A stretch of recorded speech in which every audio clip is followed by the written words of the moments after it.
Oke, jadi sejauh ini ada 6 karakter di One Piece yang pernah jadi admiral. Yang masih aktif ngedinas ada Borsalino, Isho, Ryokugyu, sama Sakazuki.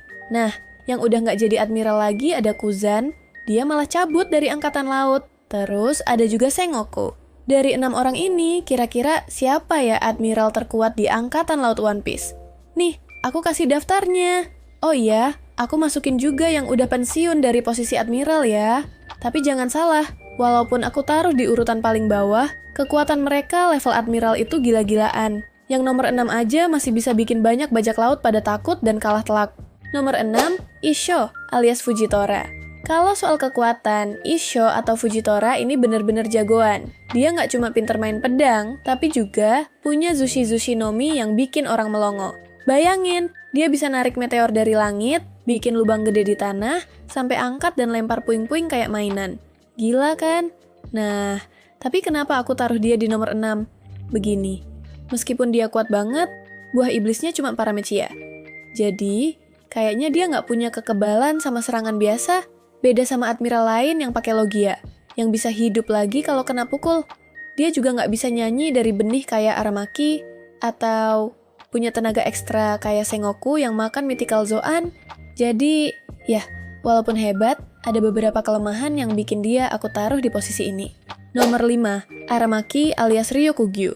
Jangan salah sangka sama Aramaki alias Ryokugyu. Walaupun dia cabut pas Shanks ngasih tekanan, bukan berarti dia lelet. Kekuatan Mori Nominya bikin dia bisa ngikat petarung hebat dengan mudah.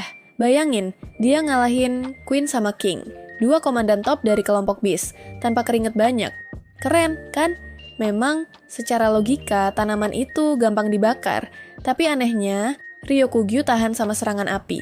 Butuh jurus sekelas Bolo Breath buat bikin badannya hancur. Dan kalau udah hancur pun, dia bisa tumbuh lagi dari benih. Keren abis! Nah, yang bikin orang bingung, dia langsung mundur pas Shanks ngasih aura sangar. Tapi, coba inget, dulu di Marineford, pas Shanks tantang yang masih mau lanjut berantem, nggak ada satupun angkatan laut yang berani maju, termasuk Sakazuki yang galak itu. Jadi, si rambut merah ini emang bikin angkatan laut takut banget. Terus, Aramaki juga buktiin dia nggak main-main. Dia bisa ngalahin dan nangkep Edward Weevil, orang yang katanya kekuatannya setara Shirohige pas masih muda. Gila kan?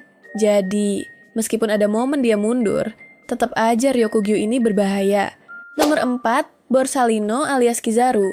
Aku sih ngerasa 3 admiral dari generasi sebelum time skip, Kuzan, Borsalino, sama Sakazuki, itu kekuatannya hampir seimbang gitu. Nah, khusus si Borsalino alias Kizaru ini, dia punya buah iblis yang bikin orang takut setengah mati. Kita udah lihat macam-macam serangannya, dan bener-bener susah dilawan di pertarungan. Kalau ada yang pinter pakai Busoshoku Haki, mungkin Kizaru bakal ngasih perlawanan sedikit ke musuhnya. Tapi coba inget pas di Marineford, kalau lengah dikit aja, bisa langsung kena masalah gede lawan si Kizaru ini. Cepet banget gerakannya. Eits, tapi pas dia ketemu Luffy, kelihatan kalau orang sekuat Luffy bisa ngehajar dia sampai jatuh juga. Jadi, walaupun dia Logia yang susah kena pukul, ketahanan badannya nggak sekuat Zoan kayak Kaido. Kalau kena pukulan beneran, ya ambruk juga. Nomor 3, Kuzan alias Aokiji. Aku ngerasa Kuzan, Sakazuki, sama Borsalino itu kekuatannya hampir imbang.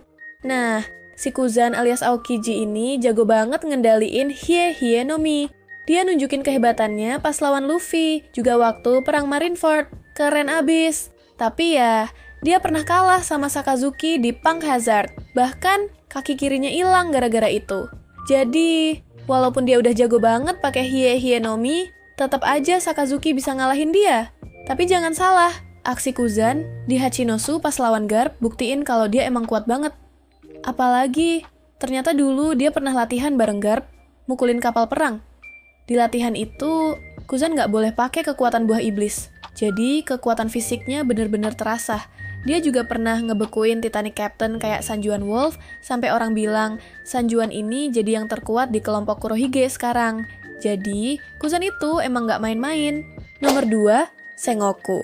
Sengoku ini dulu Fleet Admiral Angkatan Laut, tapi dia pensiun abis perang Marineford. Sebelum jadi Fleet Admiral, dia juga pernah jadi Admiral loh. Kayaknya dia yang jadi Admiral pas kejadian di Ohara. Dulu, Sengoku termasuk orang angkatan laut yang disegani banget sama Roger. Dengan kekuatan mythical Zoan-nya, Hito Hitonomi, model Daibutsu, Sengoku itu kuatnya bukan main. Kita bisa lihat sekilas kehebatannya di cerita Marineford. Aku taruh dia di nomor 2 karena sekarang dia udah tua. Tapi jangan salah, meskipun udah sepuh, aku yakin dia tetap bakal susah banget dilawan kalau berantem. Oke, jadi nomor 1 menurut aku ya, Sakazuki alias Akainu. Buat aku, Sakazuki ini kayak admiral paling kuat di One Piece sampai sekarang. Dia menang lawan Kuzan, dan itu nunjukin kalau di antara admiral sendiri aja, kekuatannya udah bikin orang takjub. Apalagi setelah kita lihat Kuzan ngeluarin jurus-jurus keren di pertempuran Hachinosu. Nah, Sakazuki yang bisa ngalahin Kuzan, jadi kelihatan makin gokil kan? Terus, buah iblisnya, Magu-Magu no Mi, itu bener-bener edan. Bayangin aja, dia bisa bikin lubang di dada Shirohige, sampai separuh wajahnya hilang. Dia juga yang bikin Ace tewas dengan melubangin badannya, dan bekas luka di tubuh Luffy juga gara-gara serangan dia. Belum lagi Kuzan sampai punya bekas luka bakar dan kehilangan kaki gara-gara Sakazuki. Pokoknya, Magu-Magu no Mi ini bikin Sakazuki jadi ancaman banget, buah iblisnya ngeri abis. Nah, itu sih menurut aku kenapa Sakazuki ada di peringkat 1 dari 6 admiral terkuat di One Piece. Kalian gimana? Setuju nggak? Tulis pendapat kalian di kolom komentar ya.